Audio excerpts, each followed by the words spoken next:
Hello, hello, hello, hello. Magandang umaga po sa inyong lahat. Good morning, Jessar. Magandang gabi po sa inyo lahat. Good morning din sa iyo, Mama Sam. Aba, nakiki-good morning ka na. Nagdidilim na ang kalangitan dito, pero kung morning pa rin. Pero gusto ko yan kasi ang energy natin, pang morning talaga kahit gabi na. Yes, gusto pa. Kamusta ka naman, Jessar? Kinakamusta mo ko, Mama? Ito laban na laban kahit na masakit ang lalamunan ko. Eh, bakit ba? As long as Miss Universe, walang masakit-masakit lalamunan dyan. Pak pa rin, kuda pa rin tayo kahit walang boses.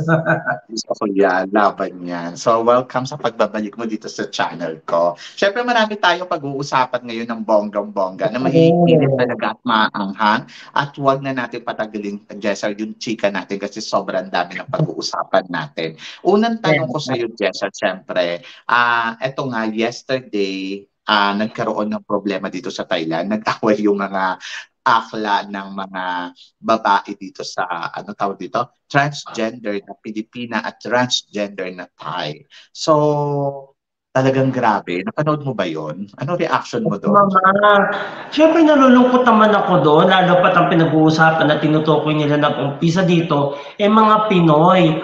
Eh siyempre, kahit saan naman tayo pumutang bansa, or kahit sino pa man yan, basta ikaw ang nag-umpisa talaga, bebengayin ka talaga, lalo pat nagpakita ka ng ugali mo na, I'm sorry to say, Mama, if I may say this word, yung ugali may pagkakanal, ay nako Mama, lalo pat hindi naman natin sariling bansa yun. Siyempre, kailangan rumespeto din tayo at irespeto din natin kung anong opinion nila, di ba?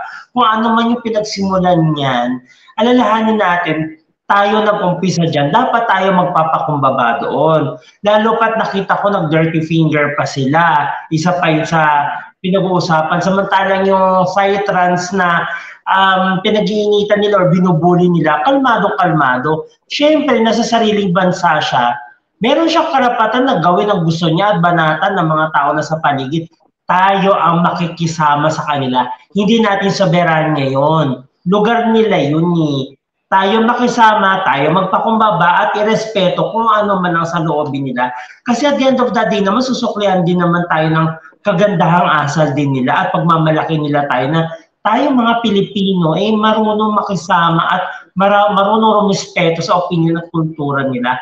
Kaya talagang hindi ko masisisi kung hindi sila kuyugin doon. Dahil hindi nila teritoryo yun, nagpakita sila ng hindi kagandahang asal. I'm sorry, deserve nila yun. Alam mo, sa totoo lang, sobrang tagal ko na dito sa Thailand. Hindi naman ako umarte ng bonggang-bongga na alam mo, yung parang Oo. makakasagasa ako ng Thai. So una, nalungkot ako, sobrang nalungkot ako, Jessar, yung napanood ko siya. Tapos talagang ano siya, lahat ng news dito kagabi, siya yung laman. Hanggang sa eskwelahan, pinag-uusapan. Una kasi bilang Pilipino, maganda ang relationship ko sa mga Thai. As in talaga, 99% ng nasa paligid ko ay puro Thai. So maganda yung relasyon ko sa kanila mula sa security guard, mula sa mga yung mga namamahala dito sa building namin, yung mga taong nasa paligid namin, tapos hanggang sa mga motorcycle driver. Talagang alam mo, as long as possible, alam mo sa totoo lang, hindi ko naman obligasyon magsawadi sa kanila. Everyday consistent ako, nagsasawadi ako sa kanila. So hindi yan sa status ng buhay ko at sa status ng kung sino man, di ba? Alam mo, tricycle driver siya, tapos ako naman, teacher naman ako. Walang ganon. Respeto sa isa't isa, napaka-importante nun. And then, keep the good relationship. Kasi, syempre, yung Thai saka yung, yung Philippines, maganda naman yung relationship nila eh. Nalungkot din ako kasi parang kahit sabihin pa natin, oh, sila naman ang nauna o tayo ang nauna, pero yung mag-dirty finger pa doon sa 'di ba? Parang Oo. pinakita natin kung ano yung asal ng Pilipino. Hindi ko naman nilalahit pero very disappointed yung part na yun, yung parang nakakahiya. Sobrang nakakahiya. Kasi syempre parang anong iisipin ng mga Thai sa atin? Ay nako, mga Pilipino, ganyan ka balahura yung mga yan. So pangalawa, ah talaga nakalagay ito sa utak ko lagi. Huwag mo silang aawayin. Sila kasi maaaring hindi sila, tahimik lang sila. Pag Opo. ano yan, tahimik lang yan. Pero pag nag-rest back yan sa'yo, maniwala ka sa akin, nakikita ko yung away ng Thai sa kapwa niya Thai. Pag rumest back talaga, wala silang sinasanto. Wala silang kinaawaan. So, ganun sila katapang. Hindi sila basta-basta yung sasabihin mo, tatapakan ka na, tatapakan. Tapos pangatlo, sana naisip din ng mga Pilipinong to, ang pulis dito ay Thai. Kakampihan at kakampihan. Sila kasi may one nation sila. May unity talaga sila sa isa't isa. Ganun sila kalakas. Kaya hindi sila nasakop ng ibang bansa eh. Kasi dahil sa pagkakaisa nila. So, isa lang ang inano mo dyan, inagrabyado mo dyan. Parang inagrabyado mo na yung buong Thailand. Ganun Opo. sila. Oo. Kilala yung mga Thais mama kasi nakarating na ako dyan kung need sa kaalaman po ng mga audience po natin. I've been in Thailand and experienced the culture for a week. Napaka-approachable po nila kahit sino pa yung mga Thainers at sino ka pa. Talagang kung kailangan ka nilang alalayan at hahawakan nila ang braso mo, siko mo, kamay mo, gagawin nila para makasampa ka na sa elepante.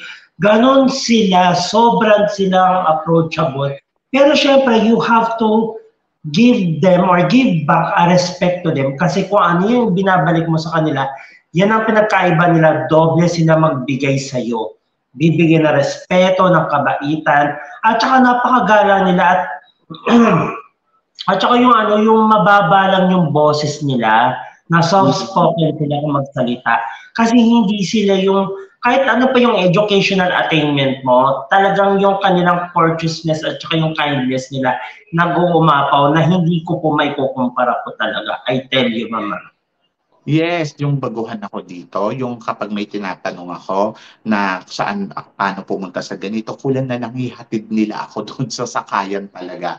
Na kulang na lang talaga. Kamay ko, alalayan ka. Oo, ganun sila. So nalungkot talaga ako nung nakita ko na, nalungkot ako para sa mga kapwa natin Pilipino, pero nalungkot din ako nung dinuro-duro nila yung isang Thai na dalawang Thai na pagtutulog. Saka alam niyo sa totoo lang, wag tayo yung dinidegrade kasi natin yung ibang tao. Yung kala mo ang taas-taas ng tingin natin sa sarili natin. Oo, nandoon, mataas dapat yung tingin mo sa sarili mo, pero wag to the point na parang tumatapa ka na ng ibang tao. Kasi hindi magandang tingnan, hindi siya magandang halimbawa. So, kung gusto natin ng respeto, ibalik natin yung respeto. Dapat sa atin magmula nun. Oo po, mama. Tsaka may mga kaibigan din ako may lahing Thai. At talagang kitang-kita mo sa kanila yung kababaang loob. Kasi yung kanilang mga grandmother po na Thai, yung grandmother niyang Thai, talagang yun ang number one na itinuturo sa kanya, kababaang loob po. Maging kind ka, mabait ka.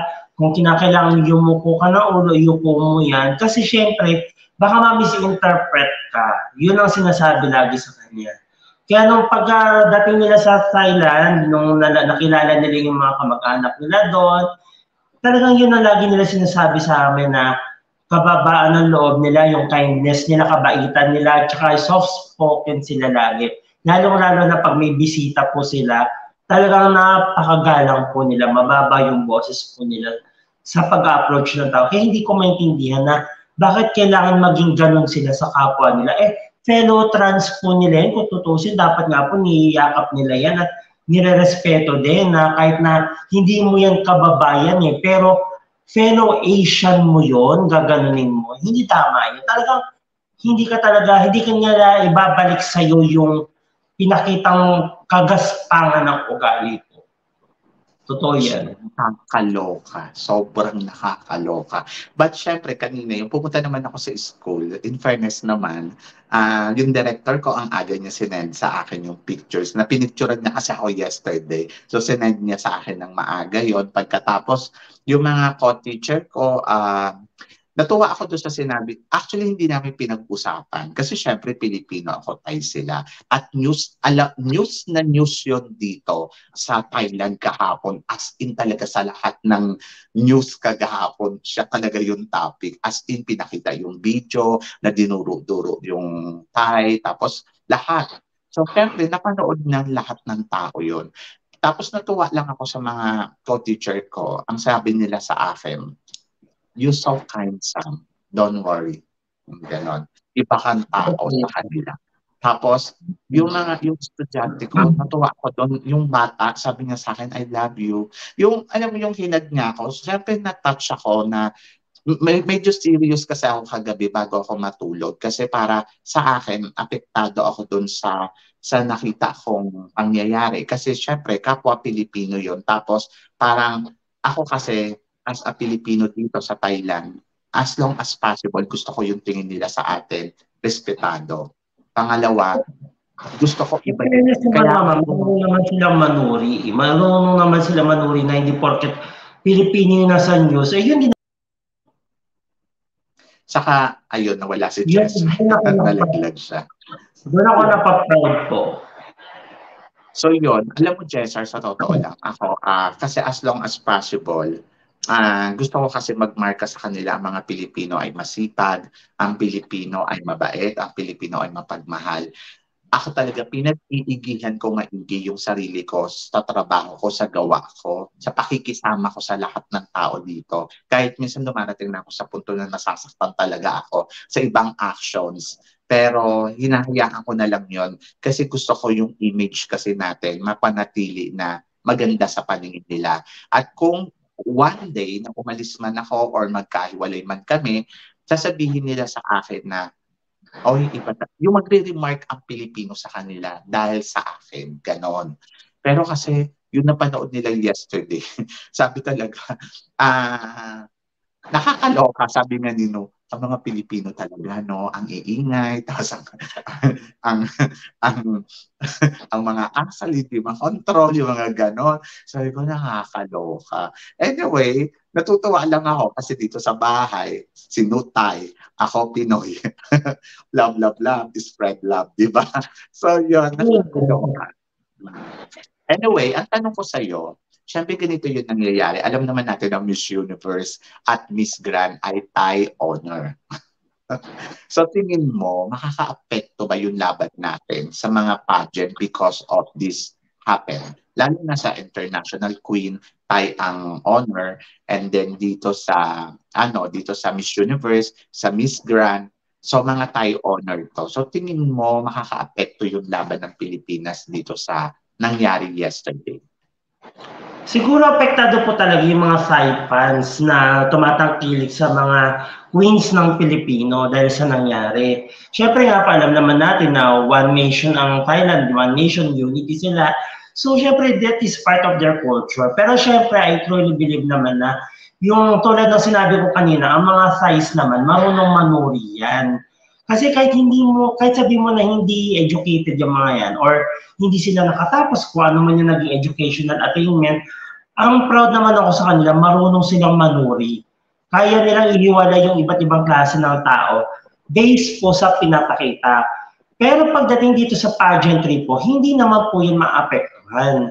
Kasi for so many years na nagkaroon ng social media, ang mga Thais naman, they truly support fellow Asians. Vietnamese, the Lao, the Filipinos, South Koreans, tinatangkilik nila yan.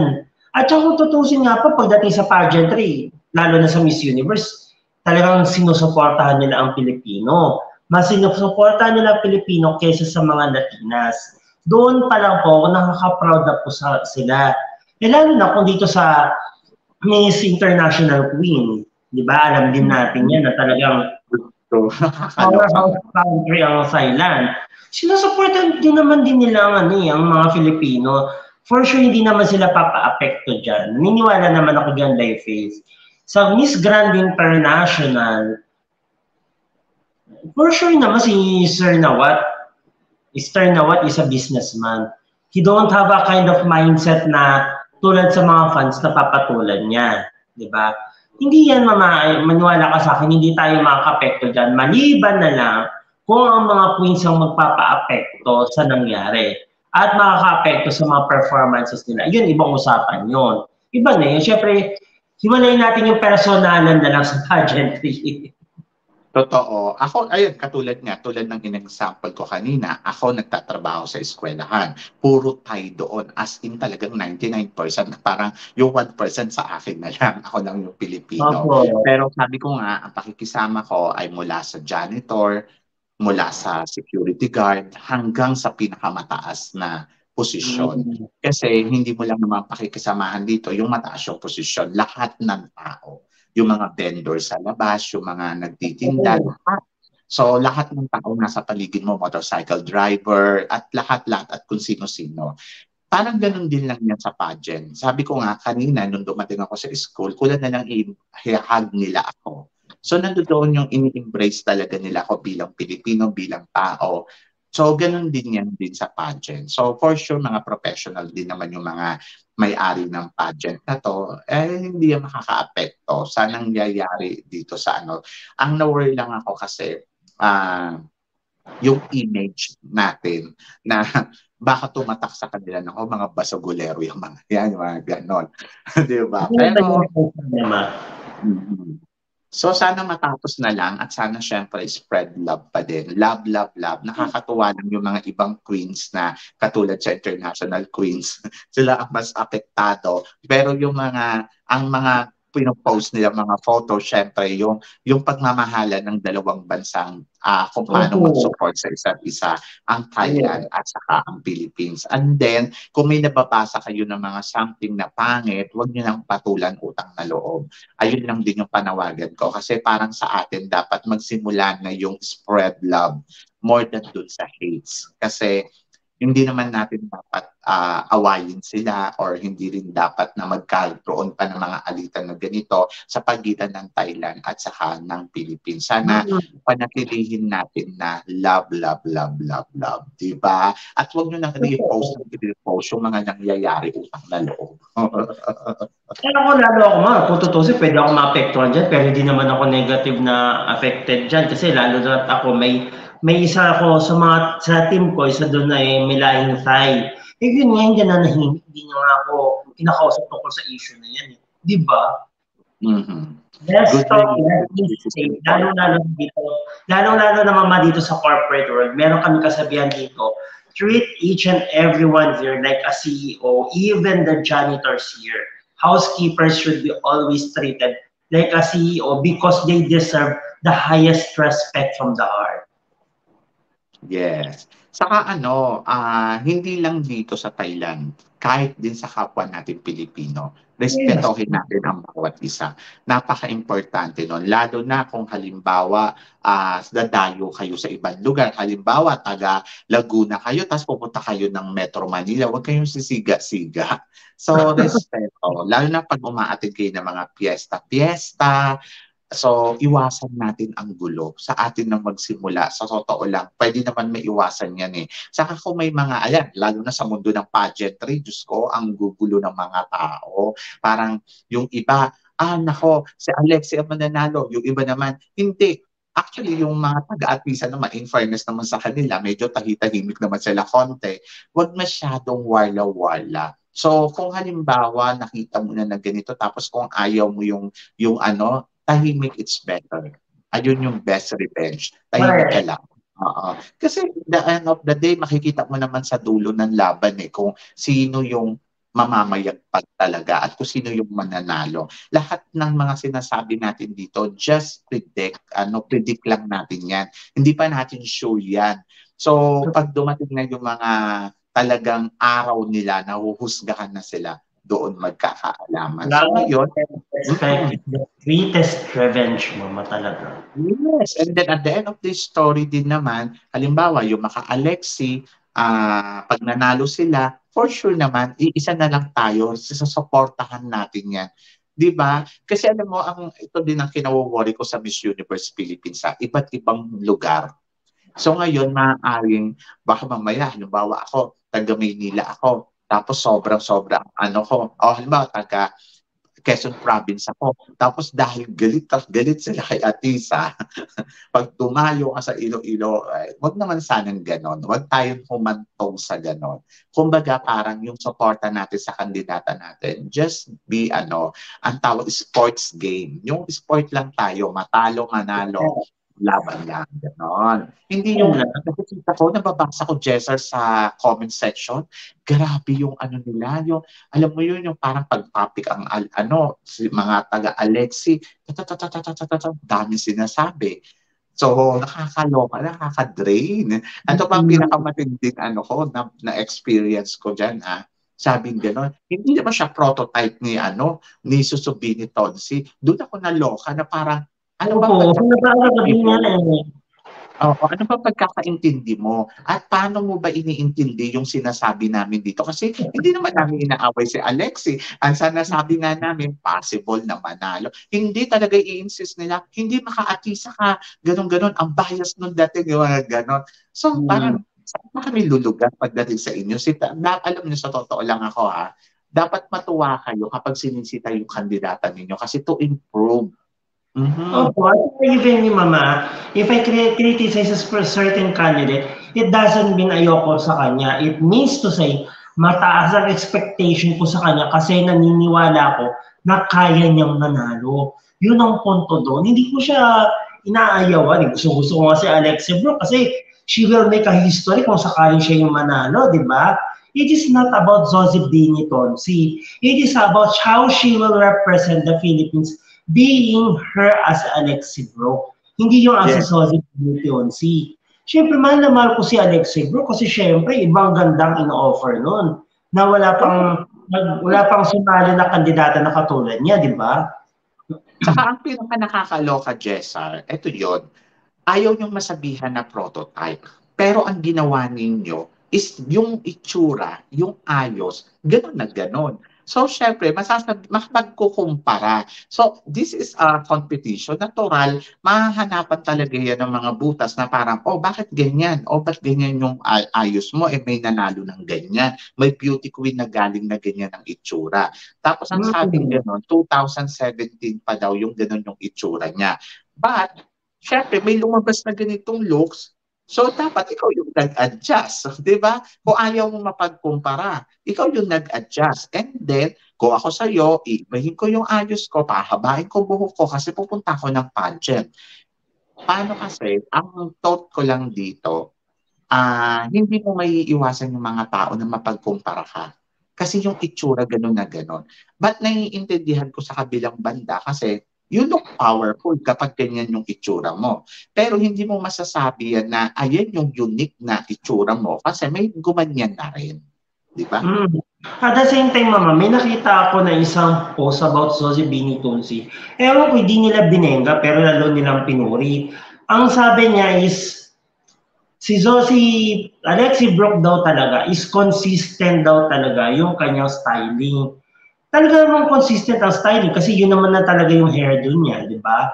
Yung makeup niya is just the same. Sana man lang, nag-try sila ng ibang experiments bago nila binigyan ng photoshoot si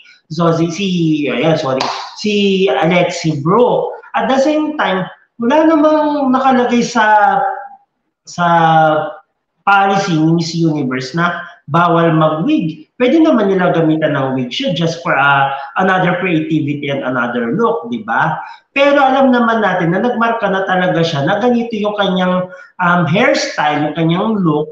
Sana binigyan natin ng ibang alternative na innovations para mapaganda lalo at mas lalong maging powerful si Alexi Bro, di ba? Yun ang point doon.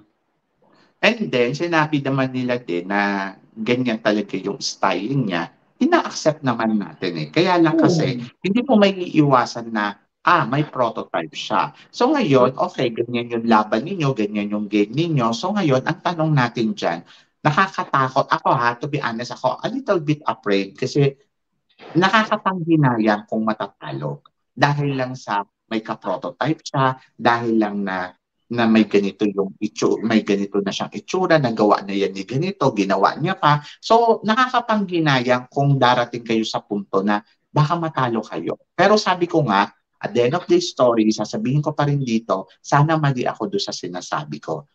Pero you know what, Mama? Challenge dapat nga to sa kanya sa sarili niya kung paano niya ilalayo yung sarili niya sa pagiging prototype ni Zozibini Tonsi. Dapat magmarka siya sa international stage na siya ay si Alexi Bro. Yun yung challenge doon. Kasi hindi naman natin may iwasan makumpara kasi the color of skin, the hairstyle, di ba? Siya ganda lang sa face pa lang niya, face value na. Napaka-marketable niya na mama. Dalawang industries ang talagang kanyang pinaghaharian. Yung sports industry at saka itong pageant industry. Munta kayo mo, ilang records na yung profile niya, ang dami niya nang nadalang panalo at honor sa ating bansa, di ba? Doon pa lang panalo na siya doon. What more pa dito sa pageantry? So pagdating dito sa pageantry, let's make a twist, di ba? Nakukumpara din, actually nakukumpara din siya kay Michelle Gumabaw from an athlete to a beauty queen.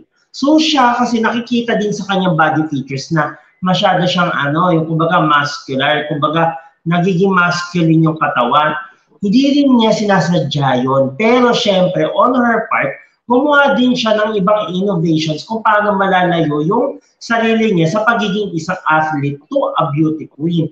Pero hindi mo mapaghihiwalay yan kung ikaw is nag-advocate ka for the queens, for women to be in sports.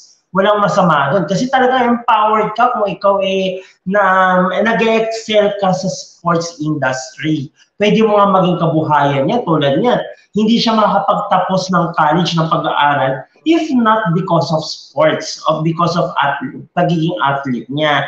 So doon pa lang, malaki na yung edge niya towards them. Kung tutusin niya, kung di man siya manalo sa Miss Universe, wag naman mama. Siyempre, we're looking forward to the positive side. Pwede siyang sumali sa Miss World because sports is one of the, ano tawag doon mama, yung kumbaga kasama sa challenge nila, ha?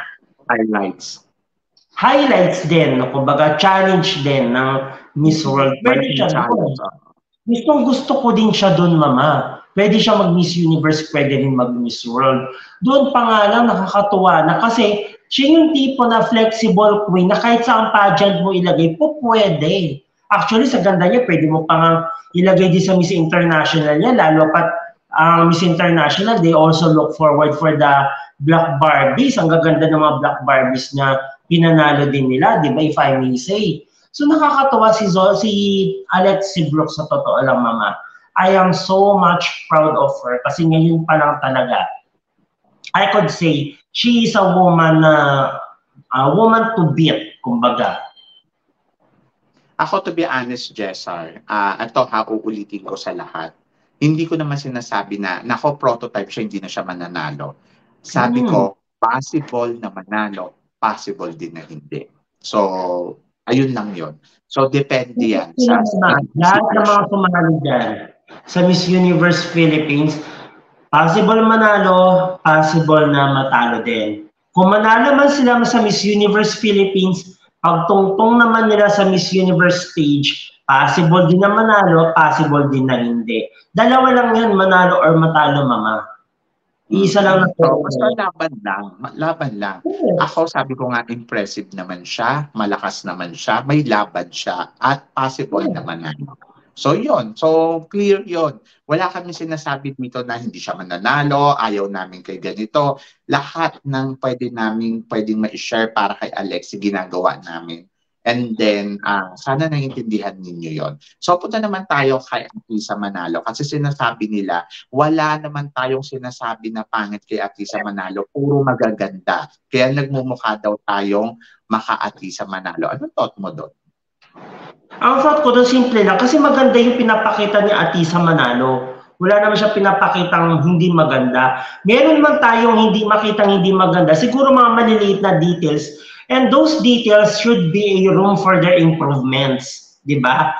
Wala namang perfect sa mundong ito. Wala namang perfect na beauty queen. Wala namang perfect na tao. It is just that we have to improve. Kumbaga, pinag-uusapan lang naman natin to eh. Puro-puro lang naman natin to. Diba? Yun lang naman ang point doon. So with that matter, intindihin na lang din natin kasi kung tayo nag-criticize tayo sa mga maliliit na details, sila pa kaya na pintas pa yung sinasabi. Asan din yung sinasabi natin we have to love our own. Diba? Kung tayo mismo naghihilahan sa ating mga beauty queens pababa. If they may not win the specific pageant, then we can assure to them that they can win in some other pageants. Ako, ang masasabi ko kasi dyan, Jessar, una, nakita naman natin yung transformation niya from the international to universe. So ang layo ng pinapakita niya ngayon. Hindi natin nakikita yung dating Alexi, dating Atisa na sobrang parang ang Barbie lang nung itsura, ang sweet nung dating. Ngayon talaga nakikita mo yung transformation. Dahil inaabangan din natin si Atisa Manalo talaga kung ano yung ipapakita niya at kung ano ang talagang ipapakita niya sa lahat ng mga tao. So, syempre, ma-amaze ka pag lumabas siya ng ganito. At nasa-satisfied naman tayo doon sa nakikita natin kasi nga, ang reklamo natin kay Atisa Manalo, yung pagiging niya, yung sweet niya kasi. Tapos parang hindi siya fierce. So, nakita naman natin na ginawa niya yon. So, kaya napupuri ang isang Atisa Manalo. Pero, kung ang isang Atisa Manalo nag-voice out na tayo, paulit-ulit noon pa na sinasabi natin, ako, hindi naman siya fierce, kailangan baguhin niya yung itsura niya. Tapos hindi niya ginawa yon, for sure, lahat tayo may dismaya factor. So, nandoon nun, talagang siguro masasabi mo sa kanya na wala namang nagbago, ganun pa rin yung nakikita namin sa'yo. So, doon mapupulaanan. Kaya lang kasi she work hard and she careful. Mula dun sa looks na hindi dapat may makaparehas, na hindi mo makita sa kanya na dapat ang atake niya, dapat alam ni Shelby, na hindi mo makita dapat sa kanya na ang atake niya ay mala Catriona Gray. Siya nga, galing siya sa poder nila Catriona Gray. I mean, yung batchmate niya sa Binibining Pilipinas. Kumbaga, kita niya lahat ng tinrabaho ni Catriona. Pero, hindi niya ginawang yon para maging prototype siya ni Catriona Gray. So, nandoon na may sarili talaga siyang identity. Kung siya pag-uusapan natin, may sarili talaga siyang identity na she is Atisa Manalo. Identity nung nag-Miss International siya, identity na nandirito siya ngayon sa Miss Universe Philippines. Actually, Mama, if I may make dagdag about Atisa Manalo, meron din ako nabasa na isang comment about a certain article about Atisa na ang tagal niya bago bumalik ulit sa pageantry. Ngayon, ang sabi dun sa comment is, si Atisa Manalo nagmukhang mature na, nagmukhang tumanda na. Sayang daw sana nung same year, sana sumali daw siya ng ibang pageant. Tapos, nung nagbukas yung Miss Universe Philippines, kumbaga nag-soul pageant na siya, tumalis na siya sa Binibining Pilipinas, sana sumali na siya kaagad. Eh di sana siya kaagad yung first crowned Miss Universe Philippines. Now, on my part, lahat naman tayo into aging process. We cannot avoid that. It is just that sa pananaw kasi ni Atisa Manalo, she has to invest a lot of time to prepare her for her comeback in pageantry, which is Miss Universe Philippines.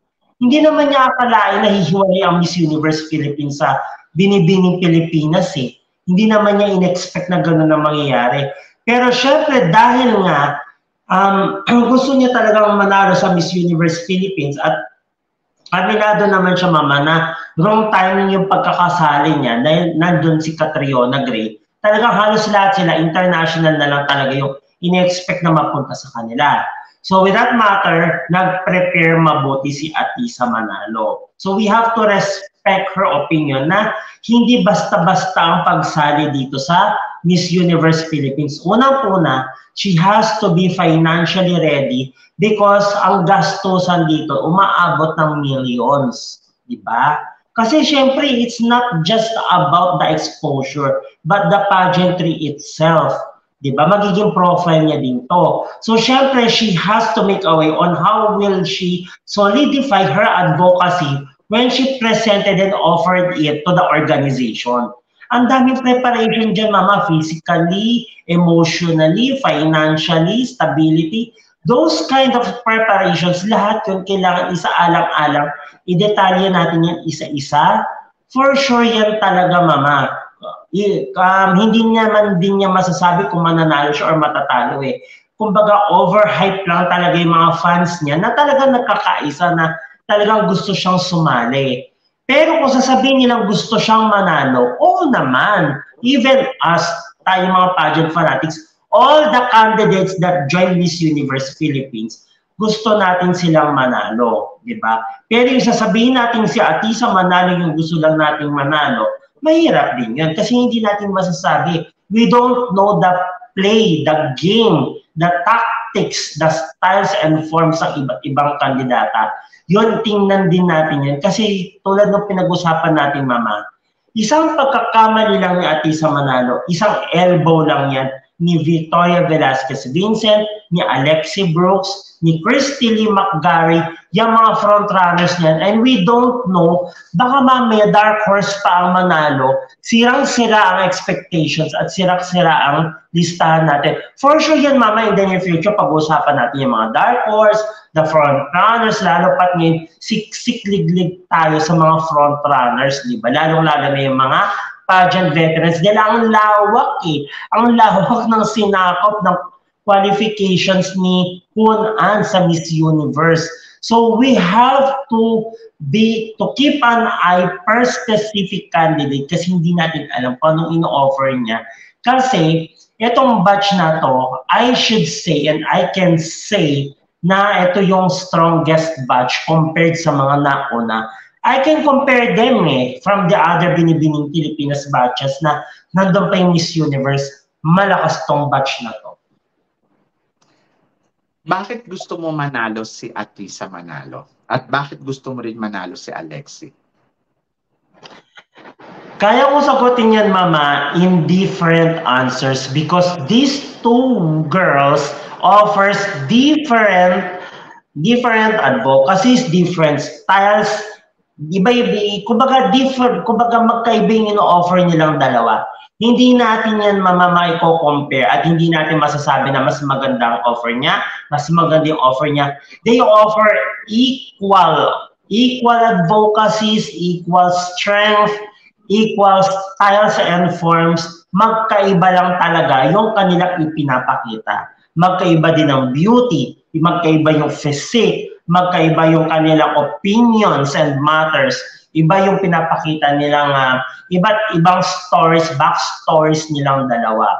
Kung sa backstory, I should say na they have an equal offer. Equal din sila sa mga backstories nila. And for me, di ko ma-compare kasi si Alexi Brooks has a different backstory, si Atisa Manalo has a different backstory. Pero kung pagbabasihan natin yung nire-require ng Miss Universe organization, they are equally beautiful and they are equally strong women, equally empowered. All of them are equal, but I have my own opinion. Bakit itong dalawa? Pero syempre, kung pinag-usapan naman natin yung last two standing natin, still consistent ang pinapakita ni Christy Lee McGarry versus Atisa Manalo. Ako sa totoo lang, bakit gusto kong manalo si Alexi? Because hindi pa tayo nakakapagpadala ng Black Beauty. Yes, isa din yun. International stage. And then I think she's a perfect for this contest, I think, para sa akin. And then, maganda yung ino-offer niya, maganda yung backstory niya. And then parang feeling ko, kung magpapadala tayo ng Black Beauty, isa si Alexi sa mga perfect na kandidata na pwede natin ipadala sa international or sa Miss Universe. So, yon. And then, pangalawa, syempre kung mananalo siya, bagong offer to. So, alam mo na papag-uusapan sa buong mundo. Kaya lang ayoko siya mapag-usapan sa buong mundo. She's a prototype of Susubini Tonsi. Hindi tanga ang tao para hindi makita yon. So, kung sasabihin ninyo iba si Alexi, iba si totoo naman. Pero magkahawig. Yung iisa yung style. So, ayoko mapagkukumpara. Kaya dapat dito pa lang, binabasag na yan. Kung sasabihin nila sa Mama na mas matindi yung ma-experience. Mama, hello? Yes. Baka mamaya, pagdating natin sa Miss Universe, mas matindi yung ma-experience natin pambabash ng ibang country sa atin. Okay. Dahil pero you know what, Mama? Ako sasabihin ko sa iyo, diretsana, I will be honest with you. Ito yung opinion ko lang. Ang sabi nila, prototype daw siya ni Zosie Binitonzi. Yung hairstyle, the skin color. I'm sorry to say, guys, pero mas maganda si Alexi Brooks compared to Zosie Binitonzi. I tell you, the way she smiled, the way she looked, the way she fears herself, my gosh, gandang-ganda ako kay Alexi Brooks. No doubt. Pero sabihin ko din na, just in case lang na kung hindi man manalo si Alexi Brook. Pero syempre ako, I am expecting na pwede manalo si Alexi Brook. Alexi Brook, pwede mo ipadala sa Miss World. Pwede rin siyang magpakita ng kakaibang offer kay Julia Morley. Amazing ang kanyang in-offer, lalo na ang Miss World is pro-advocacy. Pwede mo rin dalhin yan sa Miss International. You know why? Kasi kung magpapadala tayo ng kakaibang Black Barbie sa Miss International, it's a different flavor. Kumbaga mababali natin yung sinasabi nila na pang white skin lang ang Miss International, yung purse na ganon. Kung tutusin naman, ang ganda-ganda ng skin color ni Alexi Brook. At the same time, yung texture ng skin niya. Remember, Miss International looks for a good skin woman, but not necessarily for a skin color, but the texture of the skin. Yun lang yun, mama. Kaya ako, confident ako talaga na kahit sa mo ilagay na pageant si Alexi Brook, pwede yan. Kahit nga dali mo sa Miss World, sabi ko sa'yo, pwede siyang manalo sa sports challenge. Kung dali mo sa Miss Earth, pwede rin yan. Ako naman, hindi naman ako magdi-disagree. I agree. I totally agree. Pero kasi, iba yung beauty ni Susubini, iba yung beauty ni Alexi. Si Susubini nalo na sa Miss Universe. So, I'm afraid kung papadala natin si Alexi, tapos ganyan ang style niya, styling, I think hindi tayo papalo dahil may nanalo ng ganon. Marami nang gumaya kay Susubini Tonsi, pero hindi nila pinanalo, hindi nila pinansin. So, ayoko lang na masayang si Alexi bilang kanina. Kung totoo si Mama, totoo naman din yun. Kasi kung yun yung pamantayan ng organization, syempre susunod naman din tayo sa kung ano yung gusto din nila. Pero syempre hindi tayong organization, kaya wag natin ipipilit kung ano yung gusto natin dahil hindi naman din nila gusto yun, di ba? Well, may sinabi kasi si Shamsi Supsup na they are looking for a woman na will be the best representation of the Philippines. Not necessarily na ito yung gusto ng organization. I do agree with that certain aspect. Kung alam mo yun, Mama, kung nabasa mo yun or narinig mo yung... Napanood ko yun. Opo. Pero for me kasi, Mama, kung gusto naman din kung magpapadala rin naman din tayo ng kandidato doon, Mama, ipadala na natin yung kapanapanalo. Di ba? Siyempre, nagpadala pa tayo. Kung sasabihin natin, ito ang best representation ng Philippines, lahat naman sila po, best representation ng Philippines kasi hindi naman sila ipapadala ng mga local pageants sila kung hindi sila ang best representation ng mga cities, municipalities, and provinces nila. But the thing is, nandyan ka na rin lang din, ipadala na natin yung kapanapanalo. At alamin natin kung ano yung gusto ng organization na pwede nating ikapanalo. Diba? Yun naman din ako. Narinig ko yung kay Shamsi, hindi naman ako nag-disagree sa kanya, hindi rin ako nag-agree. Kumbaga naiintindihan ko kung ano yung ibig niya sabihin. Siguro nandoon kayo na nga rin na nagsasabi, habang nasa JKN era ngayon, parang medyo mahihirapan ang Pilipinas manalo. And then I think nararamdaman din nila yon. Kaya sila nagsasalita ng ganito, I think dahil sa part na at least lumaban ng Pilipinas. So hindi lang sa paraan na yung parang kasi ito yung gusto ng organization, okay lang kahit hindi tayo magpadala na kung ano yung gusto nila. Basta meron siyang dedication sa Pilipinas na makikita nila yung ano. So it's example ng batayan nila na ayun yung gusto nila manalo. Kung may nakikita sila na better and then may puso and then inilalaban ang Pilipinas, so, kahit kasi matalo tayo sa Miss Universe, at least panalo sa puso ng mga Pinoy. So, yun yung target nila. Pero hindi ibig sabihin na sinabi nila yon, ang pamantayan na nila, yung gusto nila, kung sino lang yung gusto nila. Hindi yun ang pagkakaintindi ko doon. Ang pagkakaintindi ko doon ay, kung sakaling hindi sila makakuha, syempre hindi naman tayo pupunta sa Miss Universe para magpatalo for sure.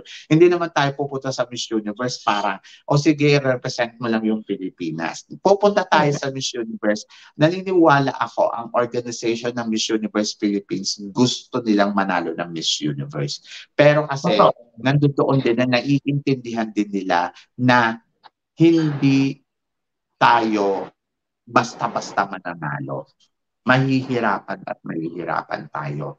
So kung sino man yung ipapadala nila dyan, at least na i-present ng maigi yung Pilipinas. Ayun yung ibig sabihin doon. Like example, si Michelle D. Siguro hindi nga siya hinahanap ng Miss Universe. It's true.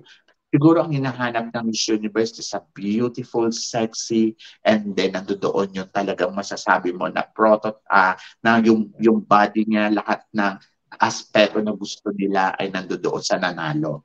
Kung ikukumpara kay Michelle D. Pero kasi, kaya nila nasabi yun, at least si Michelle D, pride. Kasi nailaban niya ng maigi yung Pilipinas sa Miss Universe. And palakpakan natin siya ganon. So, hindi man tayo nanalo, at least panalo tayo sa puso. Panalo yung kandidata natin sa puso ng mga Pinoy. Ayun yung ibig niya sabihin. Pero hindi ibig sabihin nun na dapat alam mo na ngayon kung ano yung hinahanap nila. Dapat ang target mo kung ano yung hinahanap nila. Hindi yung parang nakapokus ka lang doon sa ano. Siguro, example ko sa inyo.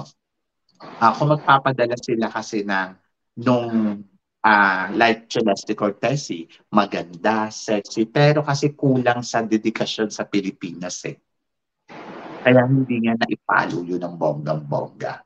So, ang ibig sabihin dito, ayoko magpadala ng maganda lang. Correct, totoo. Dapat may laman siya. Dapat may puso siya. Ganon. Ayun yung ibig sabihin ni Shamsi doon. Sa pagkakaintindi ko. Ewan ko sa pagkakaintindi niyo. So, yan. So, yun lang yun. So, yung pagkakaintindi natin, syempre, respeto na lang natin yun, di ba? Ako gusto kong manalo si Alexi at gusto ko ipadala nila si Alexi. Bakit? Dahil iba yung ino-offer, bagong package, bagong kumbaga parang maganda. Iba naman, parang ganon. Pero kung meron naman much better din na parang feeling naman natin ay papalo, why not? Bakit gusto kong manalo si Atisa Manalo? Dahil si Atisa Manalo, alam ko yung dedikasyon niya. Alam ko yung lalim. Yung kumbaga parang, hindi, alimbawa, may nanalong bago. Kakabahan pa ako sa kanya kasi hindi ko alam kung paano siya mag-prepare. Paano kung katulad din siya na wala naman palang ipiprepare, di ba? Wala naman palang ipupush. So, paano yun? So, at least kung si Atisa Manalo ang mananalo, alam mo na sa puso mo na ay maghahanda to. Alam mo sa puso mo na ay magpapasabog to. Hindi ka kakabahan. Kasi ibibigay niya yung best sa stage ng Miss Universe.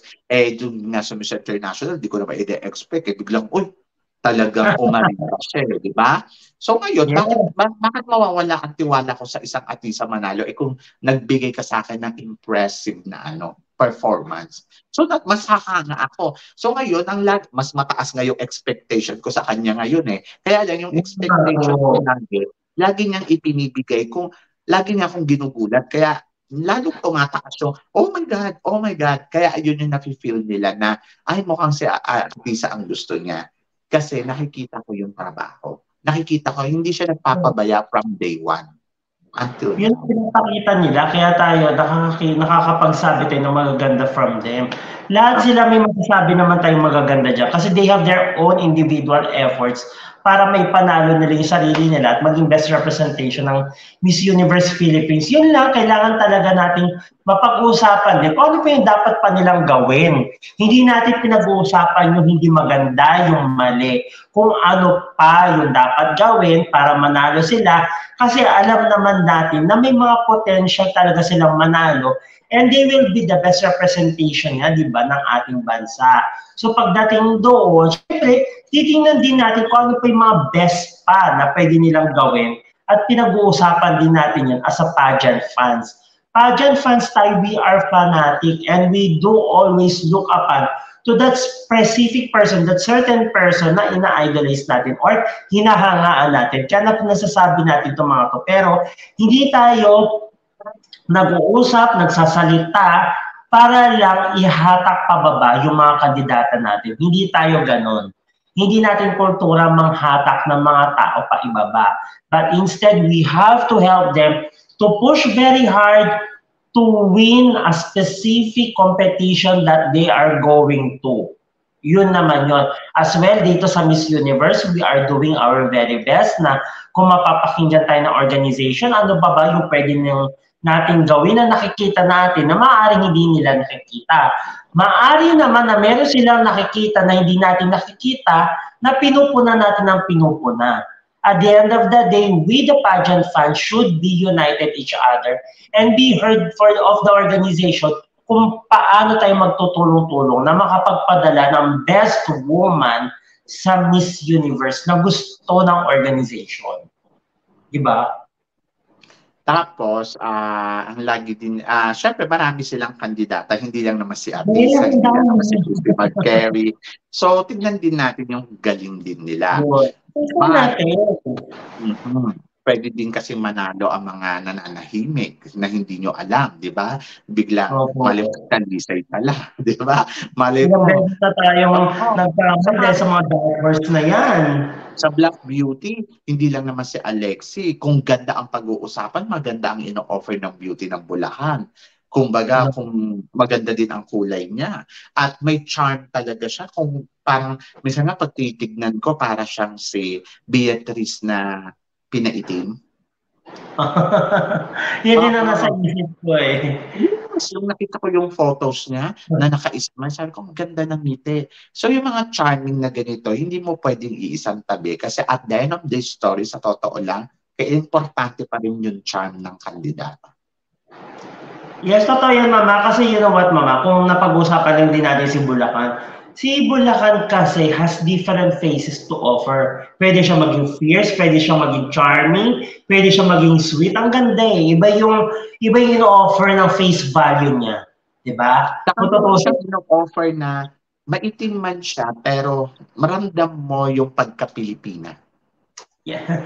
Totoo. Filipina looks, alam mo yun, nandoon pa rin sa kanya. Hindi nawala yung pagka-Pilipina. Hindi niya una tingin, sino niya ngayon, Mama? Ay, nako. Kung na-i-imagine mo siya. Oo, nakita ko yung mga videos niya, nakita ko yung mga photos niya. Ramdam mo, yung maitim lang yung kulay niya, pero kita mo yung pagka-Pilipina niya mula sa mata, sa smile. Dalagan din na. Makikita ko sa kanya. Yung specific term kasi na nagustuhan ko, na nakita ko sa kanya, yung sophistication ng mukha niya, kung paano niya i-offer, ipakita yung mukha niya sa camera. Pwede siya maging fierce, pwede siya maging sweet, yung ngiti niya, kung paano sabayan ng mata niya, yung ngiti niya. Diba? Ang ganda, ang galing niya mag-project. Pwede siya magbigay ng iba't ibang emotions sa camera. Saka ano din, si Australia. Maganda din si Australia, kahapon stunning din siya. Na sobrang wow, may iba din ino-offer ang beauty ng Australia. So hindi mo pwede underestimate yung ibang kandidata. Si Baguio naman, ang nakikita ko kay Baguio, ayan nga, may napapabalita nga, mahina ang comm skills ni Baguio. So ikaw, anong thought mo doon? Ang feeling ko kasi kay Baguio, Mama, kasi ganito, ang mga pageant fans kasi, sinasabi nila mahina ang comm skills pag ang kandidata ay hindi yan spontaneous speaker. Yung tuloy-tuloy. Kumbaga dapat ang isang kandidata ma-English, fluent, merong may mga ginagamit na malalim na words, di ba? Yung intonation, ang dami lang hinahanap para maging ano. Pero kung papakinggan mo lang naman din talaga yung substance ng mga sinasabi nila, doon tayo mag-stick doon, Mama. Maaaring hindi niya na pinpoint yung pinakasagot dapat sa question, pero hindi naman dapat na, kumbaga, masabing pagkakamali. Maaaring hindi niya lang masabi ng buo or ma-solidify yung kanyang thought, kaya medyo nalalayo yung sagot niya doon sa tanong. Hindi naman not necessarily na mahina yung communication skill, hindi dapat ganun. Ako naman kay Baguio, kung beauty, may beauty. Kung performance, doon niya napupunan eh. Saka, sabi ko nga, ang era ngayon, hindi naman sila specific doon sa home skills eh. Parang mababaw yung doon naman, Q&A nga ng Miss Universe, sobrang babaw. Kahit sino naman pwedeng sumagot noon. Kahit nga si Baguio siguro magiging mananalo doon, yung mga ganon. I think wait the moment.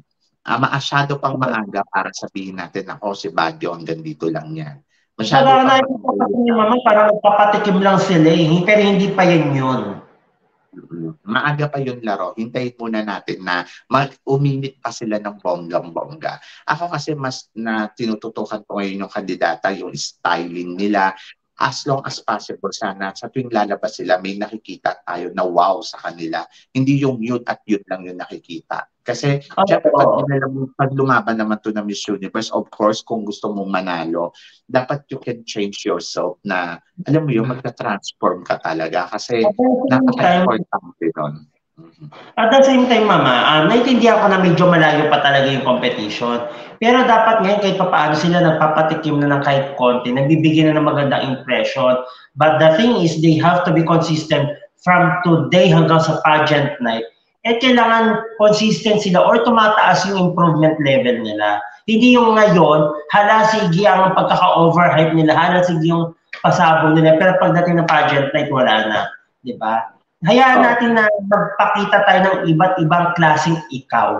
Hayaan natin na, kumbaga, magpakita tayo ng iba't ibang offer para pagdating sa pageant night, alam nila na ikaw yung best fit na ipadala sa Miss Universe. Dahil sa dami ng pwede mong i-offer about sa'yo. The styling, the communication skills, the advocacy, pagdating sa business world, ano ba ang pwede mo may offer. Ang dami, dapat ganun tayo. Hindi po pwede yung eto ikaw ngayon. Pagdating ng pageant na ito ka pa rin. Wala na tayong makukuha impression doon kasi ikaw na yun eh. So ano pang ipapadala mo sa Miss Universe, ikaw pa din yun.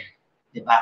Dapat ngayon pala nagpapatikim na sila ng magandang impression. Kasi at the end of the day, may yun tayong sinasabi na first impression last.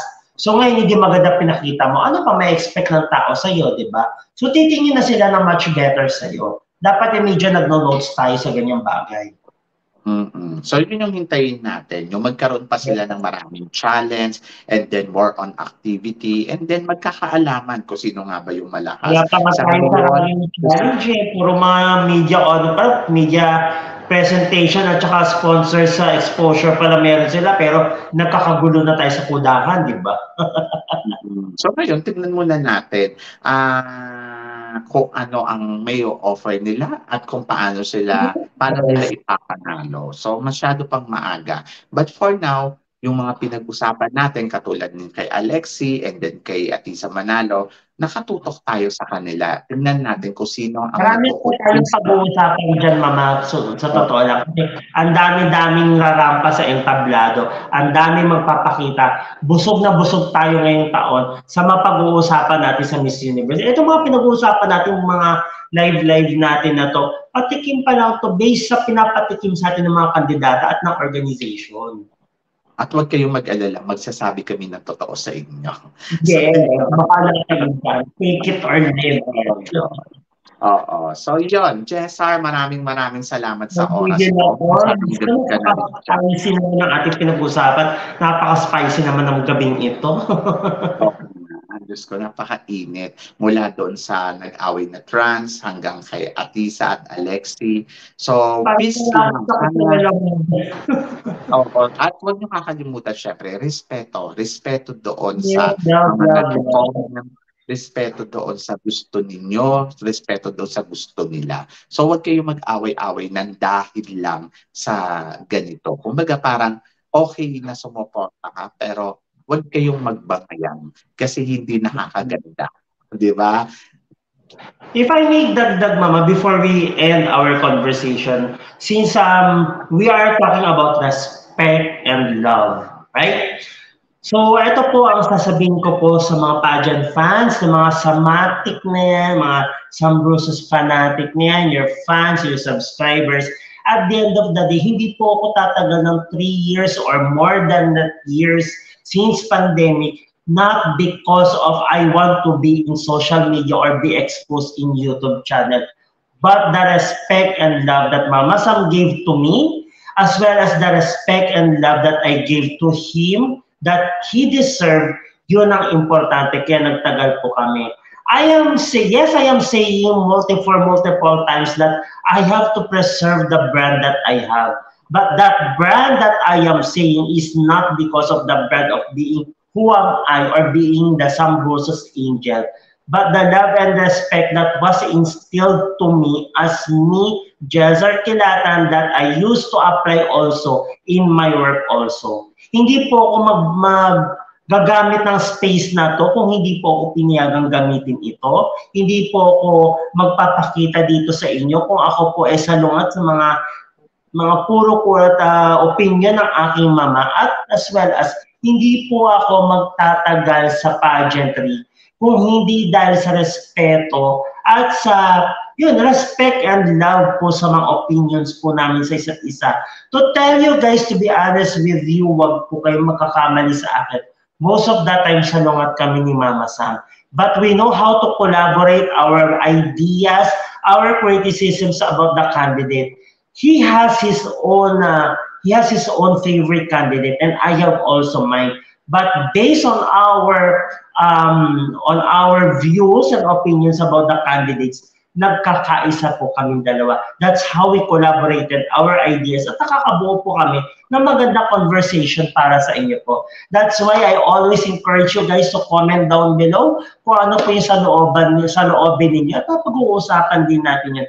Kasi at the end of the day, we are all fans of pageantry, especially the Miss Universe, especially being one of the angels of Sam versus Crown. Thank you so much.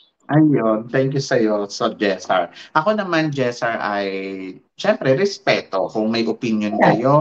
Ako naman kasi syempre bilang host, talagang minsan binabali ko din para magkaintindihan kung ano yung opinion ng bawat isa. Pero hindi ibig sabihin no na nag-aaway or what. Walang ganon. So, ang atin dito is sharing. Sharing para makatulong, sharing para mas mapaganda, sharing syempre para maganda yung pinag-uusapan natin. Hindi yung ano lang, kung ano lang yung gusto nyong marinig. And then, sana maging open. Maging open tayo sa sinasabi natin. Kasi kung hindi tayo open, hindi magiging ano yan. So, walang mangyayari sa mundo ng budget.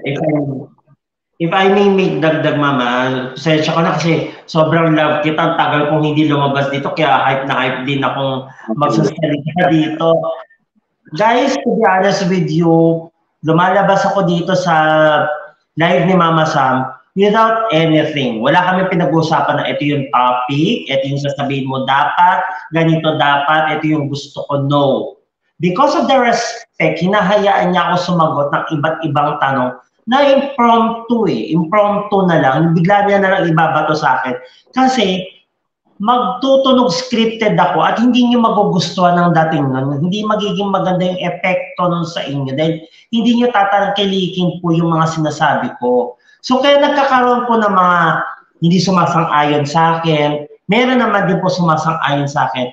Natutuwa po ako kasi alam ko na solid at genuine yung mga sinasabi ko. Kasi hindi kayo magko-comment at hindi kayo manonood kung alam nyo scripted ang mga sinasabi ko. Kaya talagang noong pa man na nag-umpisa ko lumabas kay Mama Sam, ano ba yung gusto mo pag-usapan natin? Ay, bahala ka dyan, Mama. Sabihin mo, tanong mo sa akin kung anong gusto mo itanong. Pero pag susumikapan ko naman sumagot, based on the ideas na meron ako. Diba?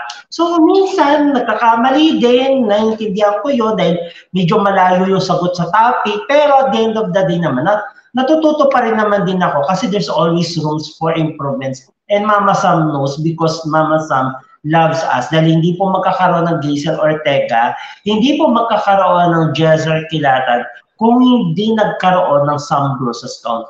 Tandaan niyo po yan. I love you! Thank you. Ako naman, napakaswerte ko sa mga taong to, sa totoo lang.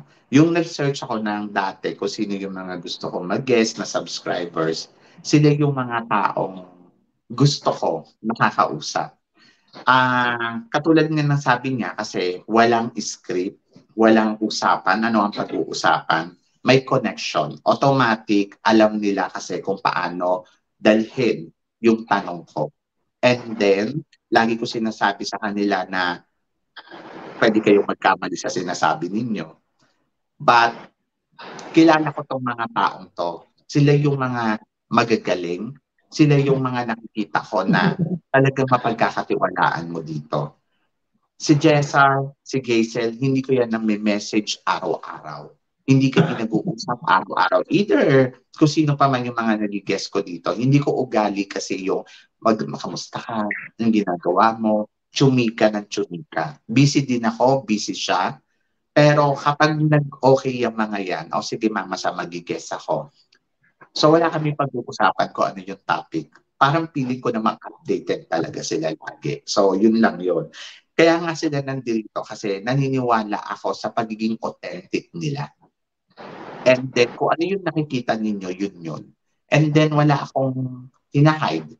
So, yun yun. Kung ano yung opinion ko, ang maganda lang sa mga to, nire-respeto ko yung opinion ko. Kaya nire-respeto ko din kung ano yung opinion nila.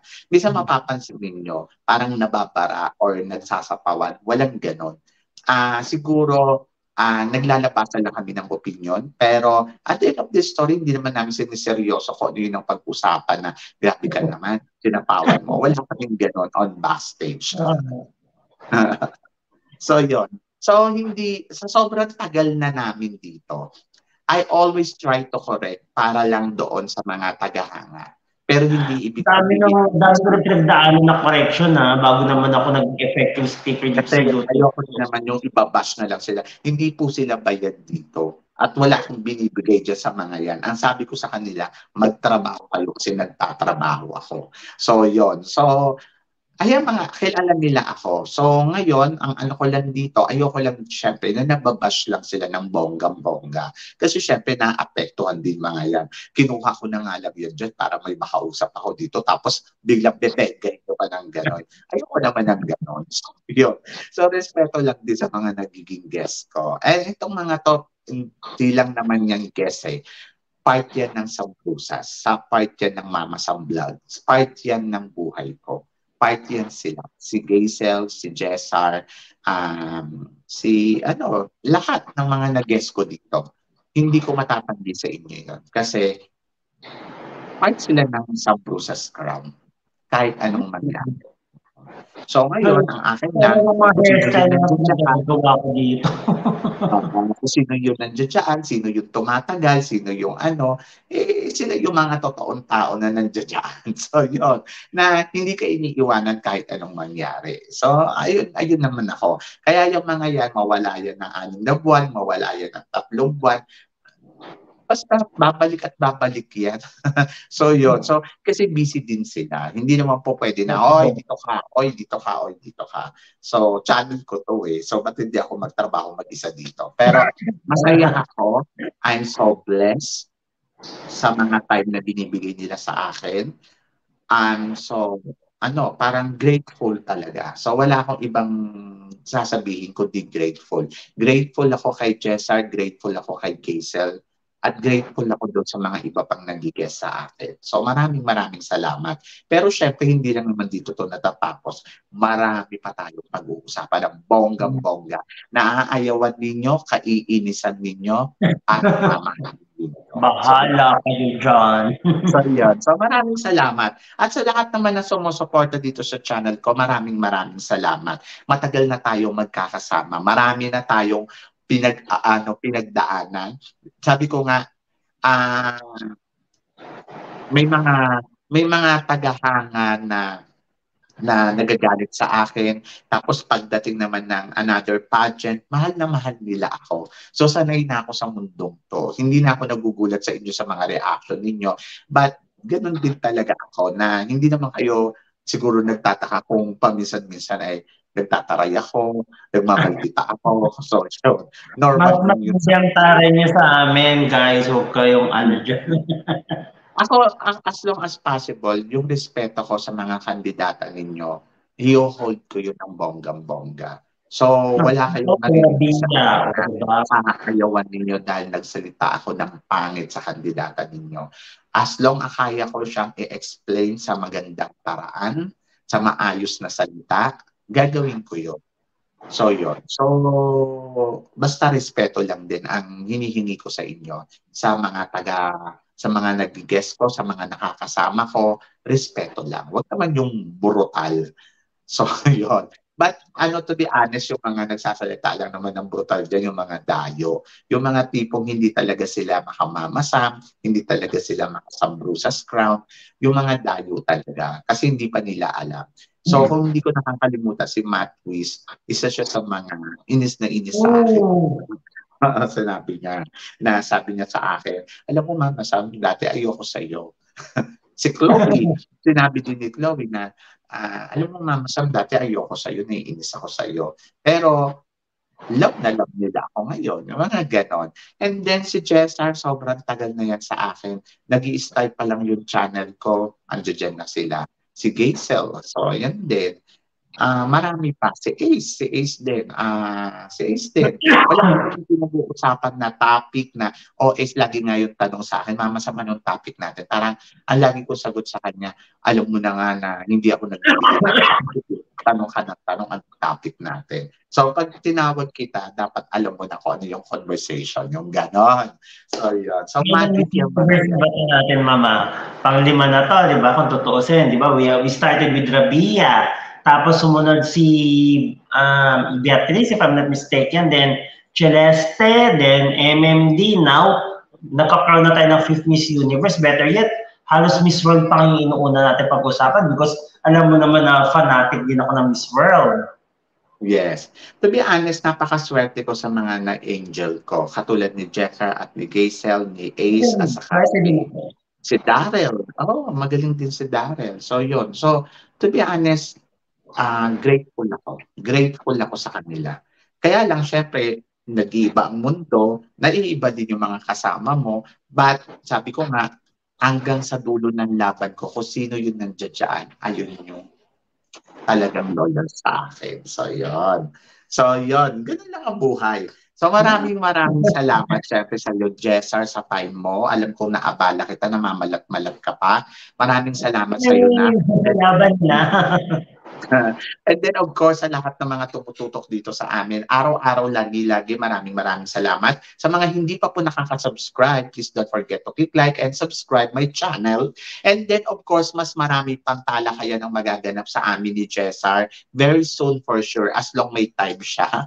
So yun, so Jessar, maraming salamat. Hanggang dito na lang, hanggang sa muli nating chikahan. May sasabihin ka ba? Wala na, mama. Makikisabay na ako sa iyo eh. 1, 2, 3. Paalam! See you tomorrow. Ayun. Opo, thank you, mama. Thank you sa time. Maraming salamat sa time mo. So,